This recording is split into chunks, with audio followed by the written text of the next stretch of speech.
and Abel was a keeper of sheep, but Cain was a tiller of the ground. Okay, so Abel's a shepherd and Cain is a farmer.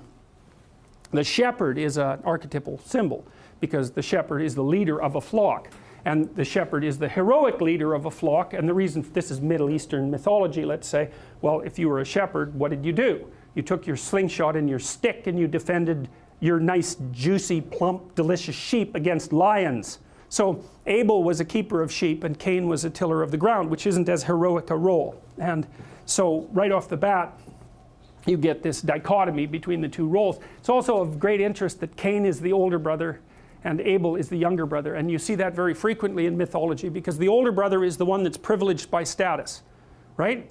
So he's got privilege, Cain, because he's the elder brother. That also means that if there are possessions to be handed down the generations, the older brother gets them. Now, interestingly enough, Cain has privilege, but he's not the one that's favored by God. And I think that's absolutely brilliant that it's set up that way, because it's actually Abel who doesn't have the right that the firstborn has, who actually turns into the person who's the proper manifestation of the ideal. It's because Cain has things given to him. You might think, well, that's great, he's privileged, what a wonderful thing for Cain. It's like, don't be so sure about that. And in process of time it came to pass that Cain brought of the fruit of the ground an offering unto the Lord. And Abel he also brought of the firstlings of his flock and of the fat thereof. And the Lord had respect unto Abel and his offering, but unto Cain and his offering he had no respect. And Cain was very wroth, angry, and his countenance fell. Okay, so again, there's a tremendous amount packed into that. This is the first time that we see the motif of sacrifice. Imagine that you're a farmer back when that was an extraordinarily, you were barely scraping out a living doing that. It was hand to mouth at best. All right, so now it's winter and you've got your damn seeds in your cellar, right? What are you going to do? You're starving. You going to eat them? Or are you going to wait and plant them again in the spring? Because that's your damn choice. And so the people who decided to eat them, well, some of the people who decided to save them died. Well, let's say more of the people who decided to eat them died. And so this sort of knowledge was gathered in unbelievable agony. You don't get what you want right now. For you, that's nothing, because you're very much accustomed to getting what you want all the time right now, roughly speaking, you know, compared to people who live from hand to mouth. But back when things were much rougher, the idea that you had to sacrifice something of value now to be paid off in the future, man, that was a rough thing to accept. Okay, so what happened? So people figured this out somehow. They figured out that you could make an offering of something you valued, and that might help set the world straight. How did they conceptualize that? Well, they conceptualized it ritually. They were acting it out to begin with. And the sacrificial ritual is a drama that points to a higher psychological truth. And the higher psychological truth is let go of what you value now, and perhaps that will pay off manifold in the future. You're making a bargain. And then you might say, well, who are you making a bargain with? And you could say, well, nature. But that's not exactly right. It's not exactly right, because let's say I have something of value in a social organization. And I'm going to let it go because I'm relying on a corresponding reward or a greater reward in the future. It's a contractual relationship with other people. It's not a relationship with nature. It's that we've organized ourselves into a social structure, and we're willing to maintain the integrity of the social structure across time, so that if I give up something now, I can be paid for it in the future. And the deal is, we're going to try to keep the future the same as the present, so that those contracts can be met in the future. That's money. That's what money is, right? Here's some money. You made a sacrifice. That's why you get the money. What does the money signify? It's a promise from the community that the labor that you invested can be stored and then brought forward for your own purposes in the future. So it's actually part of the social contract. So the thing you're sacrificing to is the spirit of society that produces the social contract. And so that's conceptualized as God the Father. Well, how else would you conceptualize it? It's the spirit of the dominance hierarchy. That's the right way to think about it. So it's the It's what's common across all the members of the dominance hierarchy across time. Well, it's something you can negotiate with, true or not. Well, what the hell do you think you're doing when you make a contract? What's the law? It's all of this. It's the manifestation of that patriarchal spirit across time and space. And what do? You sacrifice to it. Well, so back 4,000 years ago, 5,000 years ago, however old this story is, it's probably older than that. This is the best people could do with regards to realization. In process of time it came to pass that Cain brought of the fruit of the ground an offering unto the Lord. And Abel he also brought of the firstlings of his flock and of the fat thereof. Now that's interesting, eh? This is where a close reading matters. So we don't know what Cain's offering is. It's not much described. But we do know something about Abel's offering. And what we know is that by the standards of the time, it's a high quality offering. So it looks like Abel's doing a good job. That's the implication. The story doesn't say Abel is doing a really good job with his sacrifices. It just hints at it. And I like that because it leaves that ambiguity. It's like maybe you're working really hard and your brother's working really hard and you really can't tell the difference between your quality of work and his quality of work. But for some reason he's succeeding like mad. That happens, right? Because there's an arbitrary element to life. And so the story says, well, the Lord has respect unto Abel and his offering, and there's an implication that maybe the reason for that is that, you know, Cain's offerings are a little second rate, but the story doesn't come out and club you over the head with that idea. So I like that. I think it's very sophisticated. So what happens? Well, Cain makes his offerings and God isn't happy with them. Now we don't know how Cain figures out that God isn't happy with his offerings. We get some hints of that too, but the story does tell us that's what happens. And so then we get the psychological response on the part of Cain. Now one response could be, Jesus, I must be doing something wrong. I better straighten myself out. You know, I better come up with a better quality offering and try that again. That isn't what happens. What happens instead is that Cain becomes angry, wroth, and his countenance falls. And so what does that mean? It means this, right? It means he is not happy. Those two things are both put together, right? He's wroth, he's angry, and he's also depressed.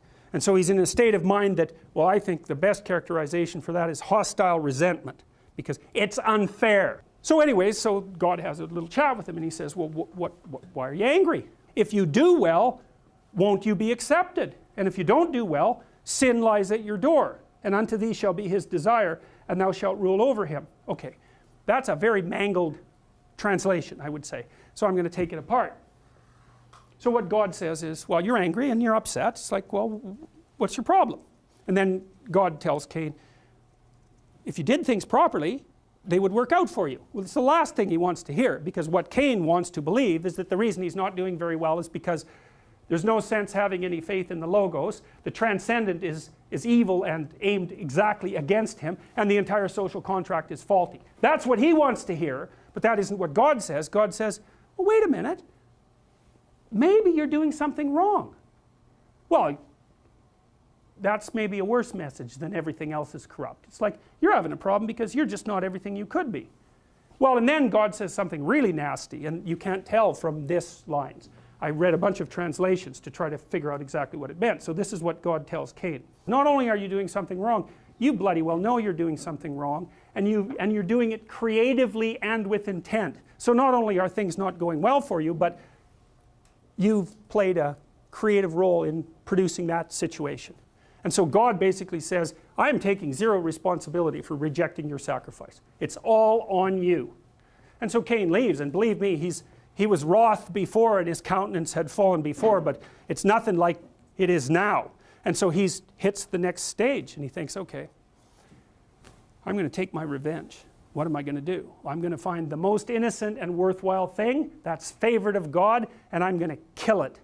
And that's what he does. So, and it doesn't matter that it's his brother.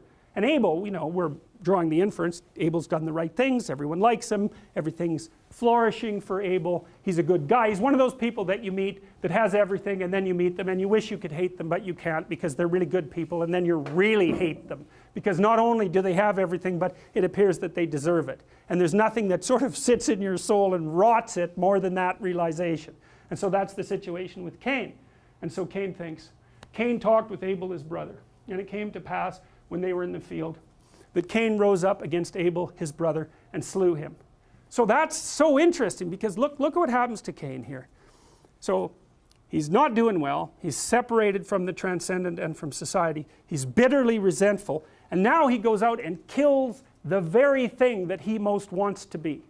So he destroys his own ideal, right? He demolishes his own ideal. That's how far his resentment has pushed him. And so he's done, right? But it doesn't matter, because it enables him to take revenge. And the Lord says unto Cain, where is Abel thy brother? And Cain said, I don't know, am I my brother's keeper? Well, that's a good question. That's why it's posed in the story, because the answer to that is supposed to be yes. And God says, what have you done? The voice of your brother's blood cries unto me from the ground. And now you're cursed from the earth, which has opened her mouth to receive thy brother's blood from thy hand. When you till the ground, it will not henceforth yield unto you its strength. A fugitive and a vagabond shall thou be in the earth. You know, and you might say, well, why does God not just strike Cain dead? And the answer to that perhaps is, that wouldn't be sufficient punishment. And that's what it looks like to me. It's like, what's the punishment?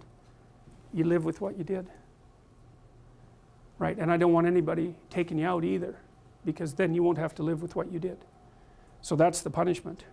And Cain says unto the Lord, my punishment is greater than I can bear. It's like, yeah. Behold, you have driven me out this day from the face of the earth, and from thy face shall I be hid. It's the same as what happens to Adam in the Garden of Eden. Remember, Adam hides from God, and he has his reasons. And now Cain is alienated from God. There's no reconstructing that relationship. So he's in hell for all intents and purposes. Behold, thou hast driven me out this day from the face of the earth, and from thy face shall I be hid, and I shall be a fugitive and a vagabond in the earth. And it shall come to pass that everyone who finds me will kill me. And God says, therefore whoever slayeth Cain, vengeance shall be taken on him sevenfold. And the Lord set a mark unto Cain, lest any finding him should kill him. Now that's interesting. You think, why in the world would God protect Cain? Well, the next part of the story actually tells you that. You have a family, I have a family. Your brother kills my son. So what do? I come and I kill your father and your cousin. And then you think, well, I killed your father and your cousin. I'm going to come back and I'm going to kill 4 of your people. And then I come back and say, yeah, no problem. It's 16 of you this time. And then you come back and you say, 16, eh? Let's try for 32. And Cain went out from the presence of the Lord and dwelt in the land of Nod on the east of Eden. And Cain knew his wife, and she conceived and bare Enoch, etc. So now you have a genealogy, right? So Cain starts to have a family. You have a genealogy. And so a number of people are named in the lineage. And it tells you what, this is sort of an attempt to describe how things came about. So this is like the naming of the heroes of old. And so you have Enoch, who builds a city. You have Jabal, who is the father of those who dwell in tents and of those who have cattle. You have Jubal, who is the father of musicians, and Zillah, who bore Tubal-Cain. Now, Tubal-Cain is a very interesting person. By tradition, Tubal-Cain is the first artificer of weapons of war. So Cain's descendant, after multiple generations, is the person who produces weapons of war. All right, and so there's another bit of the story within which that needs to be placed in context. And Lamech, who's one of the grandchildren of Cain, says unto his wives, Ada and Zillah, hear my voice, ye wives of Lamech, hearken unto my speech, for I have slain a man to my wounding, and a young man to my hurt. Okay, so what he's saying is, he's been involved in a murder. If Cain be avenged sevenfold, truly Lamech 70 and sevenfold. And so there's the implication there that the tit-for-tat process has begun. Cain kills Abel. Cain's children kill 7. Cain's grandchildren kill 70-fold.